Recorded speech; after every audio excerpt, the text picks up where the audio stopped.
आप सभी को मेरा प्यार भरा नमस्कार। आइए सुनते हैं, अच्छे विचारों से ही जीवन सुंदर बनता है।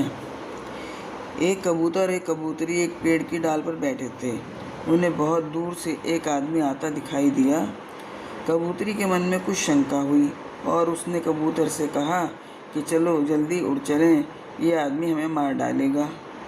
कबूतर ने लंबी सांस लेते हुए इत्मीनान के साथ कबूतरी से कहा, भला उसे गौर से देखो तो सही, उसकी अदा देखो, लिबास देखो, चेहरे से शराफत टपक रही है, ये क्या हमें मारेगा? बिल्कुल सज्जन पुरुष लग रहा है। कबूतर की बात सुनकर कबूतरी चुप हो गई। जब वह आदमी उसके करीब आया तो अचानक उसने अपने वस्त्र के अंदर से तीर कमान निकाला और झट से कबूतर को मार दिया और बेचारे कबूतर के प्राण पखेरु उड़ गए। असहाय कबूतरी ने किसी तरह भागकर अपनी जान बचाई और बिलखने लगी। उसके दुख का कोई ठिकाना न रहा और पल भर में ही उसका सारा सजा संसार उजड़ गया। उसके बाद वह कबूतरी रोती हुई अपनी फरियाद लेकर राजा के पास गई और राजा को उसने पूरी घटना बताई।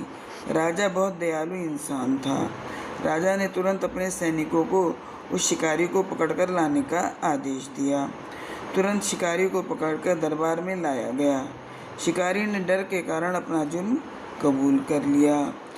उसके बाद राजा ने कबूतरी को ही उस शिकारी को सज़ा देने का अधिकार दिया और उससे कहा कि तुम जो भी सज़ा इस शिकारी को देना चाहो दे सकती हो और तुरंत उस पर अमल किया जाएगा। कबूतरी ने बहुत दुखी मन से कहा, हे राजन, मेरा जीवन साथी तो इस दुनिया से चला गया, जो फिर कभी भी लौट कर नहीं आएगा। इसलिए मेरे विचार से इस क्रूर शिकारी को बस इतनी सज़ा दी जानी चाहिए कि अगर वो शिकारी है तो उसे हर वक्त शिकारी का ही लिबास पहनना चाहिए।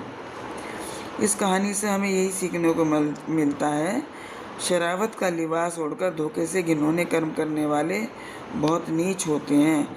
इसलिए अपने आसपास शराफत का ढोंग करने वाले बहरूपियों से हमेशा सावधान रहें और अपना ख्याल रखें। भगवान आपको खुश रखें, स्वस्थ रखें। इसी प्रार्थना के साथ फिर मिलते हैं। राधे राधे।